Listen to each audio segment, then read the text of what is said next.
welcome to the Kimberly Guilfoyle Show, here where facts come first and where news is done right.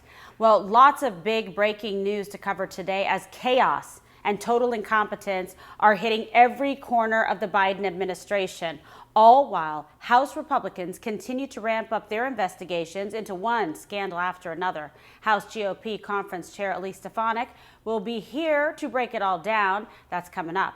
But we begin today with the seemingly never-ending witch hunts into Donald Trump and the continued weaponization of justice by far-left Manhattan District Attorney Alvin Bragg.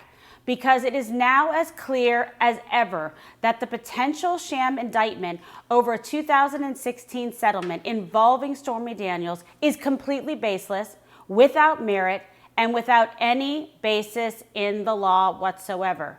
And even Bragg's own office appears to realize it, as a new report sheds light on, quote, major dissension into the district attorney's office, with one source claiming that the DA is even having trouble convincing the grand jury to indict due to the weakness of the case. There is no case there, folks. And remember, this case all hinges on murky, unfounded theories about campaign finance law that even has legal experts wondering why it's even being pursued at all. While the Southern District of New York declined to pursue it, the FEC declined to pursue it, but a local prosecutor thinks he can bring it back from the dead. That's what we're dealing with. It's all just more evidence of a politically motivated prosecution designed to fuel more division, stoke more anger, and undermine the credibility of our justice system. And also, don't forget, the case relies on testimony from convicted felon Michael Cohen, who has been discredited time and time again. A convicted felon, that's who they're basing their case on.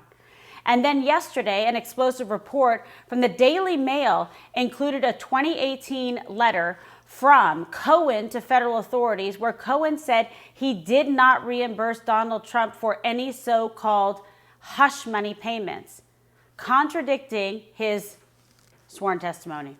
The letter reads in part, quote, neither the Trump organization nor the Trump campaign was a party to the transaction with Ms. Clifford, aka Stormy Daniels, and neither reimbursed Mr. Cohen for the payment directly or indirectly. Okay, that's a wrap, folks. So now it all just throws just another wrench into this politically motivated witch hunt, which is a giant waste of taxpayer dollars. And in response to this development, the 45th president posted on Truth Social, quote, now look what was just found, a letter from Cohen's lawyer to the Federal Election Commission. This is totally exculpatory and must end the Manhattan District Attorney's witch hunt immediately. And President Trump added that there's tremendous dissension and chaos in the DA's office because they have no case. I can confirm that from sources as well. It is total disarray. They're all super upset. It's an embarrassment and total disgrace what this Soros-backed prosecutor is trying to do for his own political gain and to persecute the 45th president of the United States. And it is also just more evidence of the factual and legal norms that Democrats are willing to reimagine and shapeshift to try and take down Donald Trump. They do not want to see him run again. They do not want to see him in the White House again. They'll do whatever it takes. And it's not just inside the Manhattan DA's office. It's all across the entrenched political swamp, from law enforcement to the judiciary. And the most disturbing part is that the individuals that we are entrusting to uphold the rule of law in this country and to uphold equal and blind justice aren't even qualified, I am not kidding you, to begin with. Because look at this. Yesterday, a Biden nominee to the federal bench named Cato Cruz was stumped, totally confused, totally perplexed by a basic question from Senator John Kennedy about a Brady motion. This is like Law School 101. Take a look. Analyze a Brady motion. How I analyze a Brady motion? Yes. Senator, in my 4.5 years on the bench, I'm not don't believe I've had the occasion to address a Brady motion in my career. Do you know what a Brady motion is? Senator, in my time on the bench, I've not had occasion to address that, and so it's not coming to mind at the moment what a Brady motion is. Do you recall the U.S. Supreme Court case, Brady v. Maryland? I do recall the name of the case, Senator, yes. And what did it hold?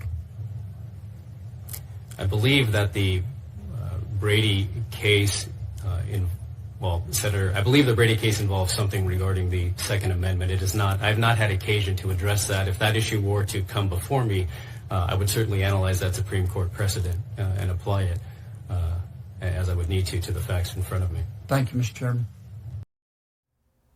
This is so sad. It's actually embarrassing. I mean, I can't even tell you. Every law school student knows this, and as a former prosecutor, I can tell you. Brady's one of the most important case laws that we have in this country about exculpatory evidence, okay? It stems from a landmark court case in 1963 called Brady versus Maryland, and holds that the prosecution must hand over potentially exculpatory material over to the defense. Like, if you don't do it, the case can get reversed and thrown out. How about that? And frankly, a law student would be laughed out of class for not knowing it. But this guy's there having no clue, talking about the Second Amendment. It's like, who's on first? I don't know. It's like some weird episode out of like Legally Blonde or something. No offense to blondes. So how is a Biden nominee, true to the federal bench, stumped by such a basic and straightforward question? Like, somebody set up the little flashcards and prepped this guy the night before. How can someone being nominated to serve a lifetime appointment as a federal judge be anywhere near qualified if they don't even know the basics? I'm talking basics, as in ABCs of the law. And they're going to be faced with this, with ruling on it, and he has absolutely no clue. Well, it's of course just another indictment of the Democratic Party's agenda of rejecting merit and downplaying the importance of actual merit and qualifications and competency. This is what we're seeing play out, is that some of the same people that we are empowering to carry out justice aren't just plagued by a partisan agenda, but they aren't even up to the job to begin with, as in not qualified, shouldn't have the job, go do something else in life, you're bad at law, maybe you're bad at life, but we don't need you on the bench, or serving as district attorney. And just like we've been telling you, they're after Trump, as we know, because they're after you.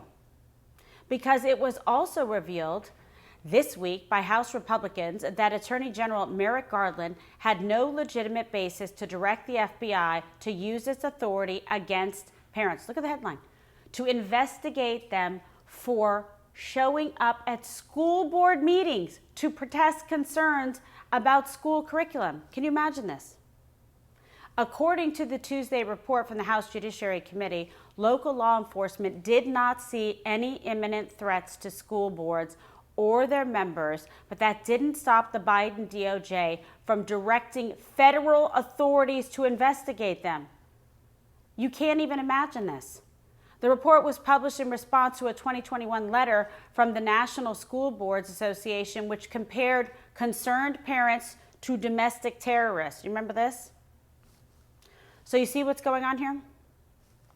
The weaponization of law enforcement is affecting anyone who dares to speak out against a system hell-bent on attacking free speech, challenging the swamp, and calling out corruption.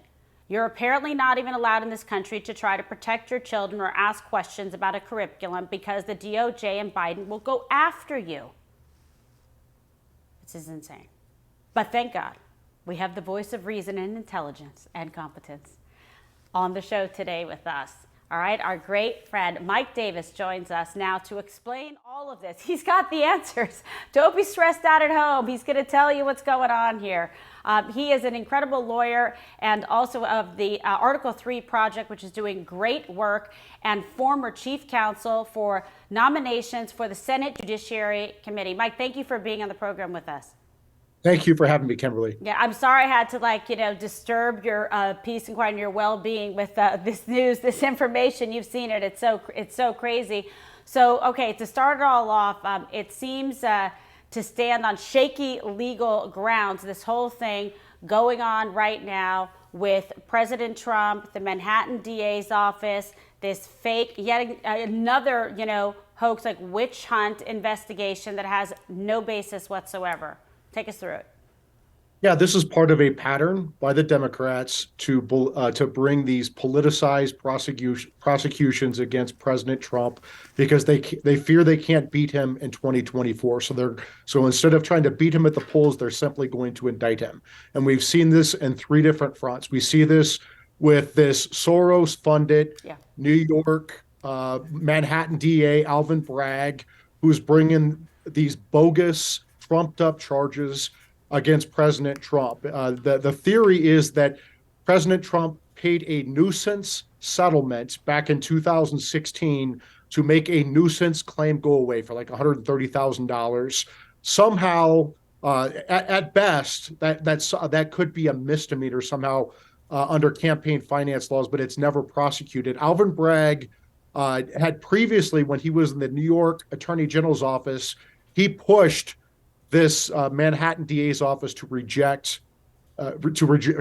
these charges. As you said, Kimberly, in your opening, so did the U.S. Attorney's Office in Manhattan. Right. So did the Federal Election Commission. This is a dog of a case. There should not be charges here. So what Bragg has done after he took Soros's $1 million and got elected, maybe he's trying to fend off an election primary challenge. Maybe he's trying to distract from $1 million in CCP payments that have gone to the Biden family. Who knows what his intent is here, but he's resurrecting this 2016 settlement, and he's trying to bootstrap on federal laws, apparently, and transform this into a felony. And with a 5-year statute of limitations, apparently he's bumping up against the statute of limitations. Right. So we're rushing to bring this. It's insane. Yeah, he's rushing to bring it. He's trying to, that dog don't hunt. You know what I'm saying? Like, what is happening here? We already know that this was rejected. He's trying to bootstrap it. And let's refresh the recollection. Another legal term. I bet you that guy didn't know it. That he's trying to sit there and say, oh, yeah, let's go after this. Trump did something wrong.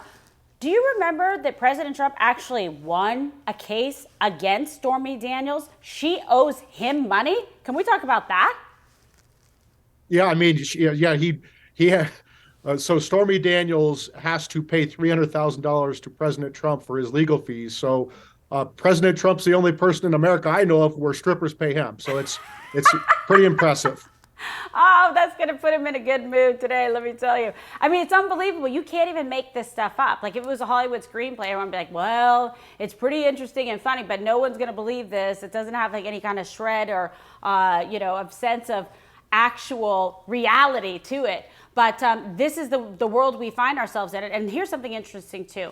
So no grand jury yesterday, no grand jury today, no grand jury apparently until Monday, because the reports I'm getting, I know you're hearing the same stuff, is that there is total chaos, there's disarray, the office is upset. It's like he's bringing them down, just like, Comey brought down the FBI. People are tired of the nonsense. And so you probably have some rank and file prosecutors there that are like, look, I try to hold my head up to my family that I have a job and that I work for an office I believe in, but yet they're doing this type of thing, which is just insane. I mean, this guy should be recalled or thrown out of office or disbarred for bringing a case like this.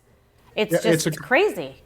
It's a completely baseless case that he's bringing. He knows it. That's why he told this office not to bring these charges before when he was in the New York Attorney General's office. He knows this is bogus. These are trumped up, bogus charges. It's backfiring badly on Democrats. And I imagine that Democrat Party leaders are sending quiet messages to Bragg's office to back away on this, because really what it does is it undermines the Democrats' coordinated effort to take out President Trump. And it's like during the Kavanaugh confirmation when they brought 6 allegations of sexual assault or sexual misconduct against Kavanaugh, and it was Michael Avenatti and his buffoon of a client, Julie Swetnick, who came forward. And what that did is it undermined all the other 5 allegations against Kavanaugh. That's what's happening here with Bragg. By his clownish indictment coming out first. He's undermining all the other bogus charges against President Trump, and it's Sorry, what's destroying. that? I think the Congresswoman's trying to get in. We're coming to you, Congresswoman Stefanik. We're just still with our guest, Mike Davis. Thanks. Okay, go ahead. So yeah, I was just saying this is undermining the Democrat. This is politicized, weaponized law enforcement by the Democrats, whether it's Jack Smith, Garland special counsel, Alvin Bragg, the Manhattan DA, George Soros funded, Fannie Willis in Fulton County, Georgia. This is a coordinated Democrat effort to take out President Trump. And once again, Teflon Don's going to fight this back, fight these off, and it's backfiring on the Democrats. It just really, like you brought up a good point, it just seems to be just another distraction away from what's been going on in the banking sector or the economy or the revelations about, Hunter Biden. When you step back and you kind of assess it, it goes, well beyond really just Alvin Bragg. Like you said, it's just a, concerted, coordinated effort, and with Soros money involved, and distract away from the CCP. And it's hard for me, as a former prosecutor, to see such an abuse of the office, of the position, such a malicious, selective, prosecution going on here. Yeah, I mean, so of the three cases, they're all bogus cases for their prosecute. They're looking to prosecute non-crimes, whether it's President Trump lawfully having his presidential records in the office of former president in Mar-a-Lago, which is specifically allowed by the Presidential Records Act, or President Trump using political power to maybe politically strong-arm election officials. That's protected by the First Amendment. This Bragg case is by far the weakest of the three. It's a joke. And it is actually, it is manna from heaven for President Trump that this clown prosecutor is coming forward with these bogus charges, because, again, it undermines the Democrats' coordinated legal effort against President Trump. And it's crazy because, the other case also that he's looking at, there's so many of them, it's crazy. He'll say literally, oh, it's Tuesday, 11 a.m. I haven't been sued yet. It's just nuts. But, the Bergdorf Goodman case, that's another one that is just a complete nonsense, just another, attempt to try to go after and to prevent him from getting back in the White House. But like I said earlier, this isn't just about Donald Trump, because the House Judiciary this week laid out how baseless it was to investigate, parents were showing up at school boards like we talked about earlier. How unprecedented is everything that we are seeing? They're persecuting parents now too with the, weaponized Biden DOJ. I've been a critic of Jim Jordan in the past, but I give him a lot of credit here where credit's due. He really did a good job of uncovering very good oversight research here that the Biden Justice Department and the FBI inappropriately turned parents showing up at Loudoun County school board meetings because they're rightfully angry about daughters getting raped in bathrooms in the school because of transgender policy. And Merrick Garland turned this into a counterterrorism investigation. This is outrageous, and it's part of a pattern by the Democrats before President Trump was president, while he was president, now after he's president, where they have politicized and weaponized our justice system at the Justice Department, at the FBI, these woke local DAs and these blue state hellholes. They are destroying our country. Our country is not going to survive if we have a politicized, weaponized justice system against President Trump's political enemies, by President Trump's political enemies. This is how third world Marxist hellhole banana republics fail. This is not acceptable, and this is part of a pattern going back 6 years to the Russian collusion hoax against Trump. It's so to true. Impeachments. It just never ends. Yeah, and that's what, elections matter, and getting majorities like in the House that, thank God, we have now. And like I said, coming up in the program, we'll be talking with the chair, with Congresswoman Elise Stefanik. But, I think we all hope that, Republicans continue pushing hard on this weaponization of justice, on these issues we're discussing. And if you were advising House leadership, what would your strategy be? What would you tell them is the best approach and how to go about handling this and combating it? I think they need to staff up. They need to get a dedicated staff director, a dedicated chief counsel. Like I was the nominations chief counsel for the Senate Judiciary Committee.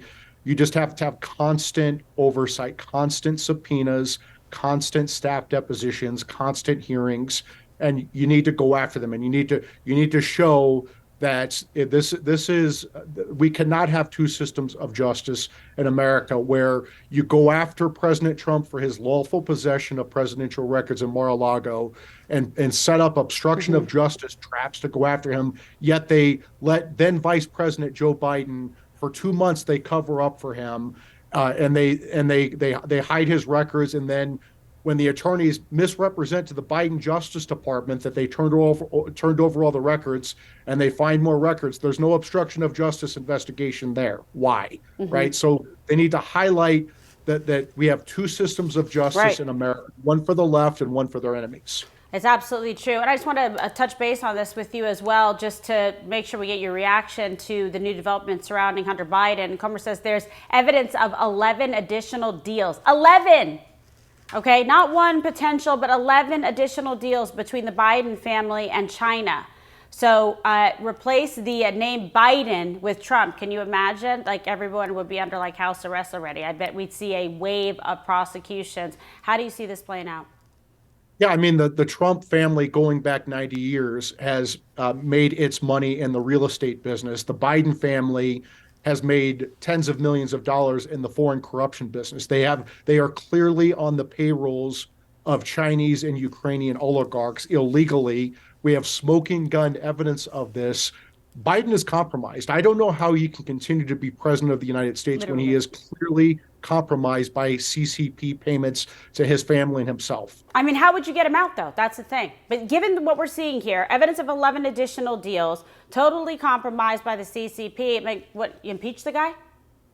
I mean, if you have a president of the United States who is compromised by our enemy, they need to be removed from office. They should be impeached and removed. It's not going to happen with the Democrat-controlled Senate. But I mean, you would think that people in the Democrat Party would say, okay, Joe, you've served your purpose, time to step aside. But I guess look at the alternative. We'll get stuck with Kamala Harris. So I don't know which one's worse. It's just terrifying. Then they got that other guy in California. So I don't know what to tell you. It's like Fright Night around here. But Mike, it's always a pleasure to be with you. Thank you for joining us on the program. Look forward to speaking to you soon. Thank you, Kimberly. All right, and coming up, House GOP Conference Chair Elise Stefanik will join us for even more on all of this, as well as more developments on her committee into the weaponization of government. But first, I want to take time to thank our brave sponsors who make this show possible, so we're not censored. Sponsors like Goldco. Gold and silver can protect your retirement savings from inflation and dollar devaluation. You can roll over your 401k or your IRA into precious metals and safeguard your savings tax and penalty free. From precious metals IRAs to direct purchase of gold and silver, Goldco has helped thousands of Americans diversify and protect their retirement savings. Support companies who support you. It's a simple formula. Instead of supporting woke companies who hate you and use your money to weaponize against you. So go to kimsmetals.com to learn more. That's kimsmetals.com.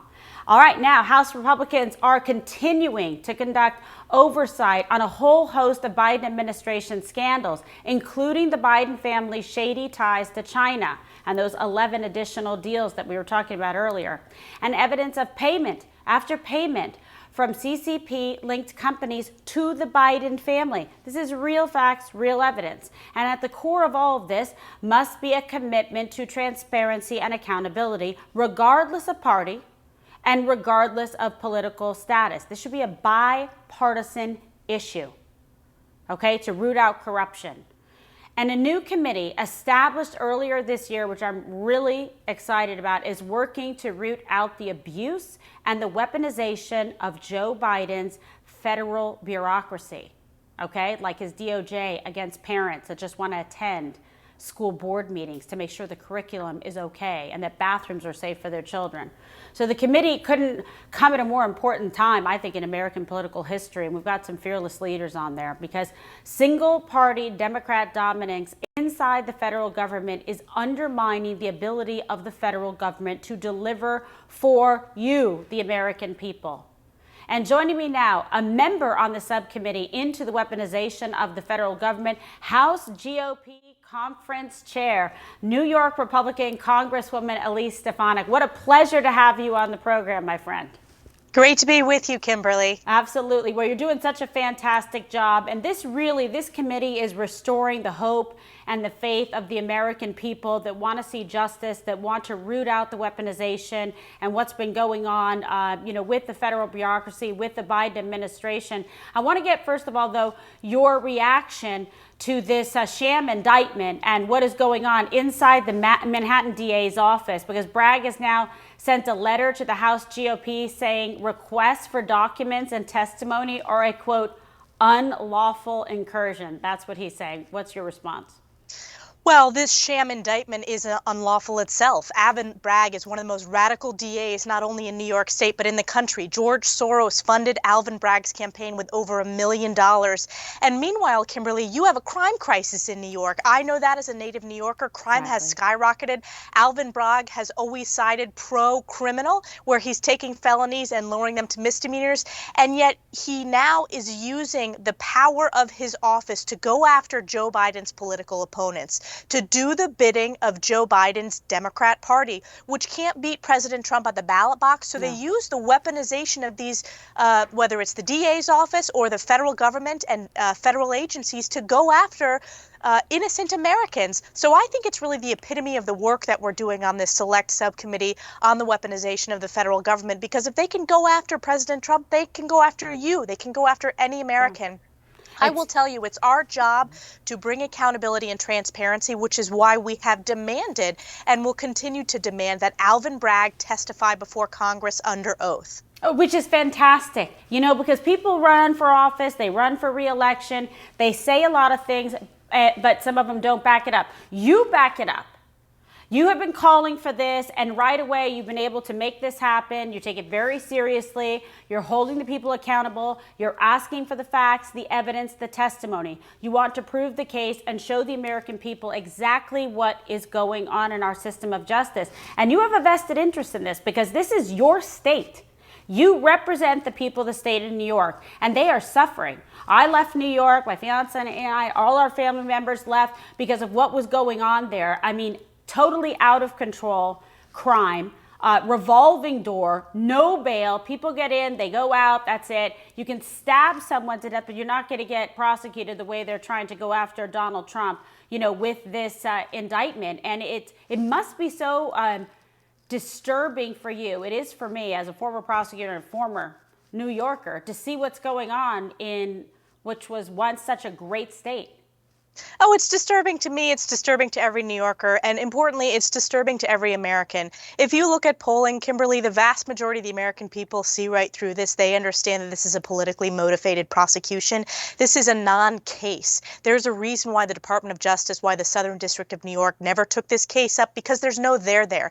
It was what was considered, even by the Washington Post and the New York Times, a zombie case, meaning that there was no possibility to move it forward because there was no evidence and there was no crime committed. So it's as I said, the definition of political persecution, doing Joe Biden's bidding. And at the same time, you have someone sitting in the White House who is compromised by China, whose members of his family have profited off of illegal dealings with communist China. That concerns every American. So at the same time that we're pursuing this important work from an oversight perspective on going after and ensuring transparency with the DA's office in Manhattan, we also are pursuing full transparency when it comes to the corruption, very much so in the Biden administration. Every American deserves to know that. And you pointed out there should be bipartisan interest in this. Unfortunately, there's not among Democrats on the Hill because they have served as lapdogs for Joe Biden. They don't want the American people to know the truth, which is that Joe Biden and the Biden crime family are compromised. It's, let's talk about kind of next steps, because you guys really have your hands full. I'm not even kidding you. Just even with this one committee trying to get to the bottom of so many things that have been overlooked or swept under the rug, until you guys were able to take control of the House. That's why I say to people, it's like elections matter. You got to get out there and support the people that are going to get in and actually do the job and represent the people. So how does what we're seeing, essentially, play out, across the headlines and across this country and New York, et cetera, impact your work on the Weaponization Committee? Take us through kind of how you guys decide and select what you're going to take a look at. Well, you're exactly right, Kim, that the breadth of this real corruption and weaponization of these federal agencies is so wide. And it's not just the DOJ and FBI. You can look at the CDC, you can look at ATF, you can look at so many of these federal agencies where political persecution has unfortunately become part of what bureaucrats are focused on. They're not focused on serving the American people. And they're accountable to the American people. They work for the American people, not the other way around. So in terms of our weaponization, we've had a number of hearings. One of them recently was focused on the Twitter files. I mean, that should be a scandal of all scandal. Talk to us about the that. Fact that. What was surprising to you there? I mean, people knew that was going on, but now you guys are on top of it. Well, God bless Elon Musk for bringing transparency to Twitter, but also those brave journalists, making sure that they published this important information that Twitter, I believe, suppressed the free press and meddled in the 2020 elections. The fact that they used taxpayer dollars to silence the Hunter Biden laptop story, which we know is true. It was over $3 million that the FBI paid to Twitter to silence those stories. So essentially, that's taxpayer-funded suppression of our fundamental democratic rights to vote in this constitutional republic. That is the bombshell of all bombshells, and it's fundamentally un-American. I was very focused on that in both my preparation leading up to the hearing, but I've also been very focused on the Department of Justice targeting parents, and we would not have known that information were it not for Republicans asking tough questions and demanding transparency. Sure. It was my question, actually, that led to the realization, this was over a year ago, that it was the White House that solicited the letter that it used to target those parents as domestic terrorists. It was because of my oversight work. So the fact that House Republicans are this one branch of government, we are the last line of defense in terms of saving our country. So those are a couple of the issues, but I will say at the top of the priority list, just because it epitomizes the weaponization, is making sure that there's accountability and transparency for Alvin Bragg and the politicization of the Manhattan DA's office. Because look, people have left that DA's office, Kimberly, because they felt initially when he didn't pursue this case that he wasn't being political enough. So the pressure has been on him, both from Democrats in New York State, but most importantly, the Biden administration, to go after Donald Trump, to even come up with false claims, which is what this is. This is a non-case. People left his office and have even written books about it. It's unheard of. It's inappropriate. It's an abuse of taxpayer dollars, and it's un-American. No, you're absolutely right. Yeah, with Pomerantz and whatnot. This has been such a travesty, and just such an example of, injustice and the weaponization of an office. And this is why I hope there's accountability, because we can talk about it and we can investigate it, but there has to be some ramifications to make sure that there is punishment. So this is a deterrent, that people do not try to do this again. And I see Alvin Bragg right now, caught between a rock and a hard place, because he tried to bootstrap this, and bring it back to like curry political favor. He sees now he doesn't have the evidence. They had one of the rebuttal witnesses from President Trump, Mr. Costello, go and give testimony to the grand jury that apparently, from what we're hearing from sources, was very compelling and problematic for Alvin Bragg's case, because there is no case there. And now, we're going to shut it down. There's no grand jury. Let's not have him proceed forward Wednesday. Let's not have him proceed forward Thursday. Oh, they're not coming back until Friday because he's not getting the outcome that he wanted. It is so outrageous. And Trump's the one that said that, he was going to be arrested, et cetera, et cetera, et cetera. Yet we know behind the scenes they were already coordinating and talking to Secret Service and talking to, NYPD about how they were going to, arrest the president before it's even done, because they were assuming and literally focusing on one outcome, and that's it, that was acceptable to them. How is that justice?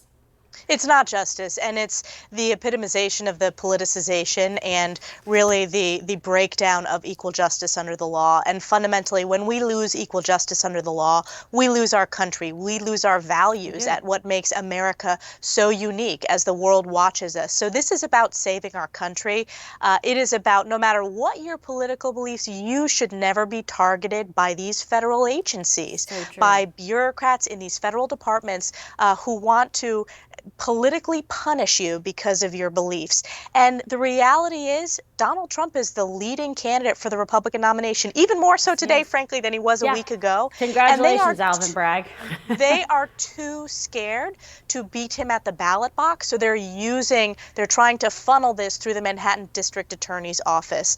I believe the American people are smart. I believe they see through this. I've always thought the American people are much smarter than the mainstream media. The mainstream media does not give them the credit they deserve in terms of the American people. They see through this, and we're committed to getting to the bottom of it and making sure that we have accountability and that indeed we hold Alvin Bragg accountable to coming to testify before Congress, that we get access to all communications that have occurred and how political this travesty this is. Well, and you bring up such an important point because you do have the power and the authority to do so. You have subpoena power. So shed a little light on how Republicans and how your team and committee plan to use this going forward. Well, I will tell you that Chairman Jordan, who chairs this weaponization committee, we have issued more subpoenas than than all the other committees in Congress combined. So we know how important this work is. We know how important it is to get to the bottom of it, and we're on a timeline here. We have 2 years of this majority, and Jim Jordan understands, and I fully support his leadership in getting this done because it's about transparency. What are they hiding? What are they so afraid of? And we're going to use every tool available to make sure that it's transparent to the American people. That includes subpoena power. That includes any type of oversight ability and responsibility that we have. Yes. And okay, let's talk about this because there's a lot, there's a big fight, but a lot of discussion and everything about who is going to be, the Speaker of the House, et cetera. Give us your assessment on the leadership of Kevin McCarthy so far. Is he following through on his promises? Is he, answering back to you, giving you the resources and things that you need?